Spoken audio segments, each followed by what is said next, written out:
বরানগরের ৯৮/১৮ Neogipara road অর্থাৎ মানিক বন্দ্যোপাধ্যায় রোডের উপর দাঁড়িয়ে রয়েছে মা তারা অ্যাপার্টমেন্ট। স্থানীয়দের অভিযোগ, চারতলা ওই নির্মাণটি সম্পূর্ণ বেআইনি এবং জবরদখল করা জমির উপর তৈরি করা হয়েছে।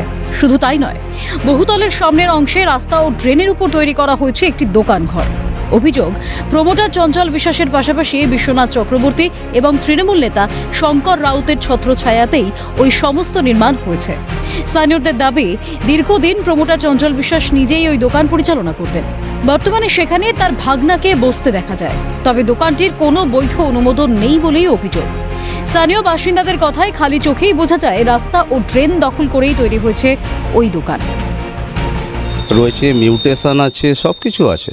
এবং এই ফ্ল্যাটের যতজন বাসিন্দা, প্রায় 9টা ফ্ল্যাট আছে, 6 থেকে 7 জন ব্যাংক লোনে ফ্ল্যাট কিনেছে।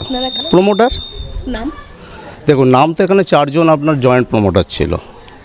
হ্যাঁ, আমাদের নামটা এই মুহূর্তে সঠিক মনে নেই। এক শঙ্করদা ছিল, দীপকবাবু ছিল, আর একটা হচ্ছে আর হচ্ছে ওই ছিল নেপুর ভালো নামটা।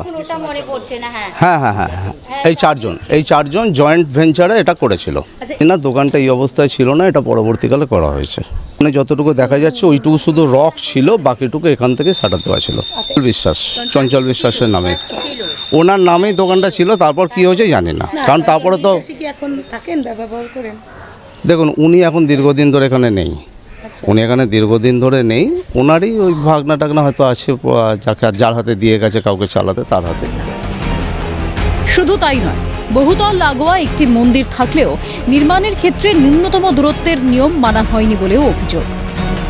জানিয়েছি দুর্গাবেদিটা আমরা আজকে 50 জন মিলে কমিটিটা করেছি। এখনো পর্যন্ত কাগজপত্র কিন্তু আমাদেরকে হ্যান্ডওভার করেনি দুজনে মিলে। তারপরে এই যে দোকান খুলে বসে রয়েছে, এই যে চঞ্চল বিশ্বাস আর হয়েছে নিগেল না, পুরো একদম ইনলেগেল, পুরো এই প্রপার্টিটাই পুরো ইনলেগেল। এনজিওটা শঙ্কররাওকে ধরে করেছে, ওরা কুকুরকে দিয়ে করেছে, দিয়ে ওই টাকাটাকেও হজম করছে। ঘটনায় বিজেপি বিধায়ক সজল ঘোষ বলেন, এমন আরও বেআইনি বহুতল পাওয়া যাবে, তবে যারা বহুতলগুলিতে থাকেন তাদের কথাও ভাবতে হচ্ছে, তাদের কথা বিবেচনা করে ব্যবস্থা নেওয়া হচ্ছে। কিন্তু 1000 বিল্ডিং বেরোবে ওখানে কমপক্ষে, যে বিল্ডিংগুলো বেআইনিভাবে নির্মাণ হয়েছে, এবং সেটা একদিনের নয়। আমরা যেটা সিদ্ধান্ত নিয়েছি, বর্তমানে আর কোনো বেআইনি হলে সেখানে তাকে গড়িয়ে দিচ্ছি, যেখানে মানুষ ঢোকেনি। কিন্তু যেখানে সাধারণ মানুষ, গরিব মানুষ পয়সা দিয়ে কিনে ফেলেছে যে বাড়ি, সেই বাড়ি মধ্যবিত্ত মানুষ যখন কিনে ফেলেছে, সেই বাড়ি থেকে যদি তাকে এখন ভেঙে দেওয়ার কথা বলি, তাহলে সেই মানুষগুলোর ভয়ঙ্কর সমস্যা বেড়ে যাবে। আর সিএনএর ক্যামেরায় ধরা পড়ল একই প্রমোটারের আরও একাধিক নির্মাণ। কোথাও সামনের অংশে 3 তলা দেখিয়ে পেছনের দিকে 4 তলা নির্মাণ করা হয়েছে বলে অভিযোগ। বরানগরের নিয়োগীপাড়ায় একটা অবৈধ নির্মাণের ছবি দেখালাম। এবার ওই একই প্রমোটারের আন্ডারে, অর্থাৎ ওই বাড়িটি যে প্রমোটাররা করেছেন, সেই প্রমোটারের আন্ডারে আরও 2টি অবৈধ নির্মাণ দেখাচ্ছি, একটু দেখানোর চেষ্টা করব। প্রথমত একটা সরু গলি, এবং সেই সরু গলির মধ্যে এই যে সবুজ রঙের নির্মাণ দেখা যাচ্ছে, সেই নির্মাণের সামনের দিক থেকে যদি কেউ দেখে, অর্থাৎ নিচ থেকে যদি কেউ দেখে, তাহলে সেটা 3 তলা। কিন্তু পরবর্তীকালে আমরা দেখাচ্ছি যে এটা কিন্তু অলরেডি 4 তলা। সেটা ছাদটুকু, অর্থাৎ টেরেস অঞ্চলটুকু বাদ রাখা হয়েছে, সেটা ইচ্ছাকৃতভাবেই বাদ রাখা হোক না কেন, পেছন দিক থেকে কিন্তু এটা 4 তলা। 2 নম্বর হচ্ছে এই যে হলুদ রঙের বাড়িটা দেখাচ্ছি, একই রকম, সামনের দিকটা 3 তলা, কিন্তু পেছন দিকে আরও একটি তলা বাড়ানো হয়েছে, যেটার সামনের দিকটা তো টেরেস অঞ্চল ফাঁকা রাখা হয়েছে।